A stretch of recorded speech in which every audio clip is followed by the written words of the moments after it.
ಹೊಸ ವರ್ಷಾಚರಣೆಯ ಸಂಭ್ರಮದಲ್ಲೇ ಬೆಂಗಳೂರಿನಲ್ಲಿ ಅಪಾರ ಪ್ರಮಾಣದ ಡ್ರಗ್ಸ್ ಅನ್ನು ಸಿಸಿಬಿ ಪೊಲೀಸರು ಸೀಸ್ ಮಾಡಿದ್ದಾರೆ.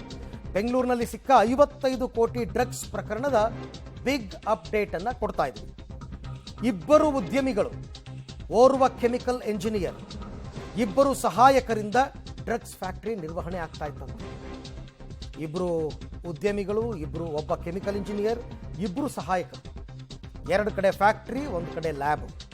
ಆ ಸಿಂಥೆಟಿಕ್ ಡ್ರಗ್ಸ್ ತಯಾರು ಮಾಡೋದಕ್ಕೆ ಬೇಕಲ್ಲ ಲ್ಯಾಬ್. ಹೊಸ ವರ್ಷಕ್ಕಾಗಿಯೇ ತಯಾರಾಗ್ತಾ ಇತ್ತು ಮಾದಕ ವಸ್ತು. ಕೆಮಿಕಲ್ ಇಂಜಿನಿಯರ್ ಆಗಿರ್ತಕ್ಕಂಥ ಆರೋಪಿ ಪ್ರಶಾಂತ್ ಪಾಟೀಲ್, ಅವನ ನೇತೃತ್ವದಲ್ಲಿ ಇವೆಲ್ಲ ಆಗ್ತಾ ಇದ್ದಿದ್ದು. ಕಾಲೇಜೊಂದರಲ್ಲಿ ಪ್ರೊಫೆಸರ್ ಕೂಡ ಆಗಿದ್ದಾನಂತೆ.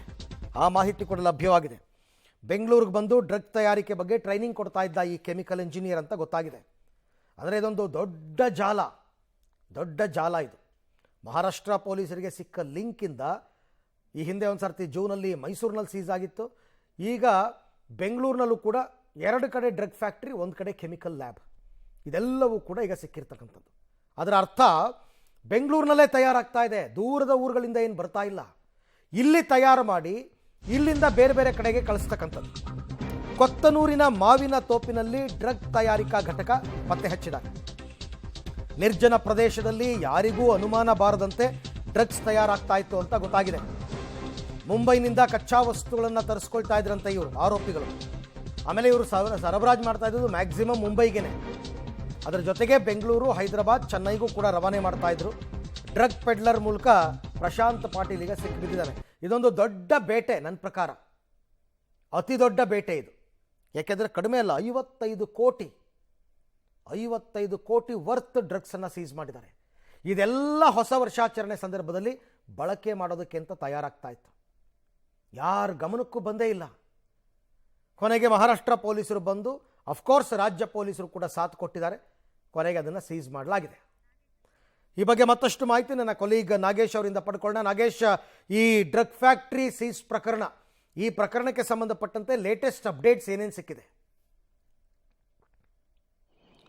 ಅರವಿಂದ್, ಬೆಂಗಳೂರಿನ ಹೊರಭಾಗದಲ್ಲಿರುವಂಥ ಚಿಕ್ಕಜಾಲ, ಆವಲಹಳ್ಳಿ ಪೊಲೀಸ್ ಠಾಣಾ ವ್ಯಾಪ್ತಿಗಳಲ್ಲಿ ಈ ಡ್ರಗ್ಸ್ ಫ್ಯಾಕ್ಟ್ರಿಗಳನ್ನು ಮಹಾರಾಷ್ಟ್ರ ಪೊಲೀಸರು ಸೀಸ್ ಮಾಡಿದರು. ಆ ಮಹಾರಾಷ್ಟ್ರ ಪೊಲೀಸರು ಸೀಸ್ ಮಾಡಿ ಅಲ್ಲಿರುವಂಥ ಡ್ರಗ್ಸ್ ಮತ್ತು ಅದಕ್ಕೆ ಬಳಕೆ ಮಾಡುವಂಥ ಕಚ್ಚಾ ವಸ್ತುಗಳನ್ನೆಲ್ಲವನ್ನು ಕೂಡ ಸೀಸ್ ಮಾಡಿಕೊಂಡು ಬಂಧಿತ ಆರೋಪಿಗಳನ್ನು ಕರೆದುಕೊಂಡು ಹೋಗಿ ಹೆಚ್ಚಿನ ತನಿಖೆಯನ್ನು ಮಾಡುವಂಥ ಸಂದರ್ಭದಲ್ಲಿ ಒಂದಷ್ಟು ಸ್ಫೋಟಕವಾದ ಮಾಹಿತಿಗಳು ಕೂಡ ಸಿಗ್ತಿರುವಂಥದ್ದು.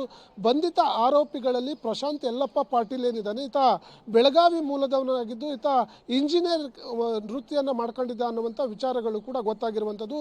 ಆರೋಪಿ ಇಲ್ಲಿ ಇಬ್ಬರು ಉದ್ಯಮಿಗಳನ್ನು ಇಟ್ಕೊಂಡು ಅವರಿಗೆ ಹೇಗೆ ಆ ಕೆಮಿಕಲನ್ನು ಮಿಕ್ಸ್ ಮಾಡಬೇಕು ಅನ್ನುವಂಥದ್ರ ಬಗ್ಗೆ ಟ್ರೈನಿಂಗನ್ನು ಕೂಡ ಕೊಡ್ತಿದ್ದ ಅನ್ನುವಂಥ ಆತಂಕಕಾರಿ ವಿಚಾರಗಳು ಈಗ ಪೊಲೀಸರ ತನಿಖೆಯಿಂದ ಗೊತ್ತಾಗ್ತಿರುವಂಥದ್ದು. ಇಬ್ಬರು ರಾಜಸ್ಥಾನ ಮೂಲದ ಉದ್ಯಮಿಗಳೇನಿದ್ದಾರೆ ಅವರು ಈ ಒಂದು ಡ್ರಗ್ಸ್ಗಳನ್ನು ಮಾರಾಟ ಮಾಡಲಿಕ್ಕೆ ಮತ್ತು ಅದನ್ನು ತಯಾರಿಕೆ ಮಾಡಲಿಕ್ಕೆ ಏನೆಲ್ಲ ಕೆಮಿಕಲ್ ಬೇಕು, ಆ ಕೆಮಿಕಲ್ಗೆ ಬಂಡವಾಳವನ್ನು ಹಾಕ್ತಿದ್ರು ಅನ್ನುವಂಥದ್ದು ಈ ಮಾಹಿತಿ ಕೂಡ ಗೊತ್ತಾಗಿರುವಂಥದ್ದು.